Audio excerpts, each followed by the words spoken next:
വിവിധ സാമ്പത്തിക കുറ്റകൃത്യങ്ങളിൽ പണം നഷ്ടപ്പെട്ടവർക്ക് പണം തിരികെ നൽകാൻ ഇഡി നടപടി തുടങ്ങി. പണം കണ്ടുകെട്ടിയ കേസുകളിൽ പണം ഇരകൾക്ക് തിരികെ നൽകാനാണ് ഈ നടപടി. 6 പരാതികളിലായി 80 ലക്ഷം രൂപയാണ് തിരികെ നൽകുന്നത്. ബാങ്ക് ഒഫീഷ്യൽസിന്റെ സൈഡിൽ നിന്നും ചില പ്രശ്നങ്ങൾ ഇടയ്ക്ക് വന്നിട്ട് പോലും ഒറ്റ ദിവസം കൊണ്ട് തന്നെ ആ പ്രൊസീജിയേഴ്സ് ഒക്കെ കംപ്ലീറ്റ് ചെയ്ത് ഇന്ന് നമ്മൾ അവർക്ക് DD ആയിട്ട് അവരുടെ കാശ് നമ്മൾ കൈമാറുകയാണ്.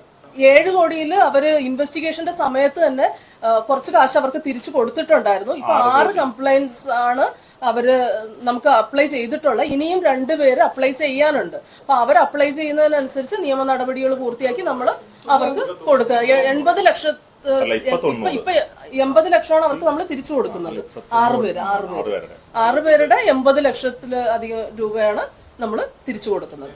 കരുവന്നൂർ കേസിൽ 2ാം ഘട്ട കുറ്റപത്രം ഉടൻ നൽകുമെന്നാണ് ഇഡി പറയുന്നത്. പ്രതികളുടെ 128 കോടിയുടെ സ്വത്തുക്കളാണ് കണ്ടുകെട്ടിയത്. കൊടകര കള്ളപ്പണ കേസിൽ ഉടൻ കുറ്റപത്രം നൽകും. കാരണക്കോണം കേസിലും അന്വേഷണ നടപടികൾ പുരോഗമിക്കുന്നതായും ഇഡി ഉദ്യോഗസ്ഥർ പറഞ്ഞിട്ടുണ്ട്. കൂടുതൽ വിവരങ്ങളുമായി ഡാനി പോൾ ചേരുകയാണ് കൊച്ചിയിൽ നിന്ന്. ഡാനി, ഏതെല്ലാം സാമ്പത്തിക കുറ്റകൃത്യ കേസുകളിലാണ് ഇപ്പോൾ പണം തിരികെ നൽകുവാനുള്ള നടപടികൾ പൂർത്തിയായിട്ടുള്ളത്?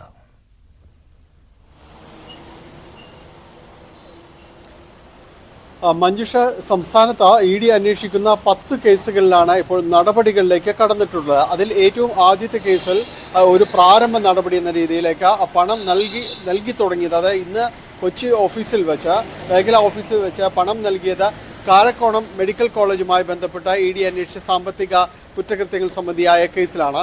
അതിൽ ഇന്ന് 80 ലക്ഷം രൂപയാണ് അവർക്ക് നൽകിയത്. 6 പേർക്കായിട്ട് നൽകിയത്. 8 പേർക്ക് പണം നൽകാനുണ്ട്. 2 പേർ ഇതിൽ അപേക്ഷ സമർപ്പിച്ചിട്ടില്ല. അവർ PMLA കോടതി വഴി അപേക്ഷ സമർപ്പിക്കേണ്ടതുണ്ട്. അപ്പോൾ അവരത്തരം നടപടികളിലേക്ക് വന്നിട്ടില്ല. മറിച്ച് അപേക്ഷ സമർപ്പിച്ച 6 പേർക്കായിട്ടാണ് ഈ തുക വിതരണം ചെയ്യുകയും ചെയ്തത്. ഇതിൽ ചില നിബന്ധനകളുണ്ട്. കാരണം ഇത് കോടതി നടപടികൾ പൂർണ്ണമായും തന്നെ പൂർത്തീകരിക്കാത്ത കേസുകൾ തന്നെയാണിത്. ഈ കുറ്റകൃത്യങ്ങൾ അന്വേഷിക്കുക, സാമ്പത്തിക കുറ്റകൃത്യങ്ങൾ അന്വേഷിക്കുക എന്നതിനൊപ്പം തന്നെയാണ് ഈ കണ്ടുകെട്ടിയ പണം അതിൻ്റെ ഉടമകൾക്ക് അവർ യഥാർത്ഥ ക്ലെയിം അത് പരിശോധിച്ചുകൊണ്ട് അവർക്ക് നൽകുക എന്നത്. പക്ഷെ അപ്പോഴും അതിലൊരു ചില നിബന്ധനകൾ വെച്ചിട്ടുണ്ട്. കാരണം ഇത് കോടതി ഉത്തരവ്, അന്തിമ ഉത്തരവ് എന്താണോ അതിന് ആനുപാതികം മാത്രമായിട്ടായിരിക്കും ഇത് അവർക്ക് വിനിയോഗിക്കാൻ കഴിയും. ഇപ്പോൾ വിനിയോഗിക്കുകയാണെങ്കിൽ കൂടിയും കോടതി ഉത്തരവ് അതിൻ്റെ ഒരു അന്തിമഘട്ടത്തിൽ ഇവർക്ക് എതിരാവുകയാണെങ്കിൽ ആ പണം തിരിച്ച് നൽകേണ്ടതുണ്ട് എന്നതുകൂടി അവർ സൂചിപ്പിക്കുന്നുണ്ട്. അങ്ങനെ ഒരു സമ്മതപത്രം കൂടി ഇവരിൽ നിന്ന് വാങ്ങിയിട്ടുണ്ട്. ഈ രീതിയിലാണ് നടപടികളിലേക്ക് കടന്നിട്ടുള്ളത്. അങ്ങനെ കാരക്കോണം മെഡിക്കൽ കോളേജിൻ്റെ കേസിൽ 8 പേരിൽ 6 പേർക്കാണ് പണം നൽകിയിട്ടുള്ളത്.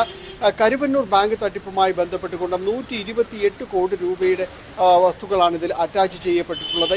ഈ കേസിലും നടപടികൾ മുന്നോട്ട് പോവുകയാണ്. ഇത് സംബന്ധിച്ച് ബാങ്ക് കൂടി നടപടികൾ എടുക്കേണ്ടതുണ്ട്. ബാങ്കിലെ ഇക്കാര്യങ്ങൾ അറിയിച്ചിട്ടുണ്ട്. കാരണം ഈ തുക ബാങ്കിലേക്ക് നൽകുകയും ബാങ്ക് അതിന് യഥാർത്ഥ ഗുണഭോക്താക്കൾ ആരൊക്കെയാണ് എന്നത് സംബന്ധിയായ കാര്യങ്ങൾ അവരെ തീരുമാനമെടുത്ത് മുന്നോട്ട് പോവുകയും വേണം. പക്ഷേ കഴിഞ്ഞ 10 തവണയായി ബാങ്കിനെ ബന്ധപ്പെട്ടിട്ട് അനുകൂലമായ ഒരു നടപടി അവരുടെ ഭാഗത്തുനിന്ന് ഉണ്ടായിട്ടില്ല എന്ന കുറ്റപ്പെടുത്തൽ ഇഡിയുടെ ഭാഗത്തുനിന്ന് ഉണ്ടായിട്ടുണ്ട്. അതോടൊപ്പം തന്നെ കണ്ടല ബാങ്കിലും ഇതുമായി ബന്ധപ്പെട്ടുകൊണ്ട് നടപടികളിലേക്ക് കടന്നിട്ടുണ്ട്. 5 പേര് കണ്ടല ബാങ്കുമായി ബന്ധപ്പെട്ടുകൊണ്ട് അപേക്ഷ സമർപ്പിച്ചതായിട്ട് ഇഡി പറയുകയും ചെയ്തു. പോപ്പുലർ ഫിനാൻസ് തട്ടിപ്പ് കേസിലും സമാനമായ രീതിയിലുള്ള നടപടികൾ പുരോഗമിക്കുകയാണ്.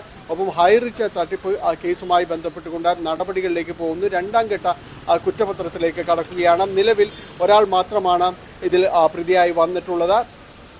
കൊടകര കുഴൽപ്പണ കേസിലും 2ാം ഘട്ട കുറ്റപത്രത്തിലേക്ക് നീങ്ങുകയാണ്. അങ്ങനെ ഇഡി ഇത്തരം കാര്യങ്ങൾ വിശദമാക്കുന്നു. ഇഡിയുടെ ഒരു വാർത്താ സമ്മേളനം എന്ന് പറയുന്നത് ഇതൊരു അപൂർവമായ ഒരു കാര്യമാണ്. ആ രീതിയിലൊന്നും ഇഡി അങ്ങനെ ഒരു വാർത്താക്കുറിപ്പ് ഇറക്കുക മാത്രമാണ് നൽകിയത്. വിവിധ സാമ്പത്തിക തട്ടിപ്പ് കേസുകളിലെ ഇരകൾക്ക് പണം തിരികെ നൽകുകയാണ് എൻഫോഴ്സ്മെന്റ് ഡയറക്ടറേറ്റ്.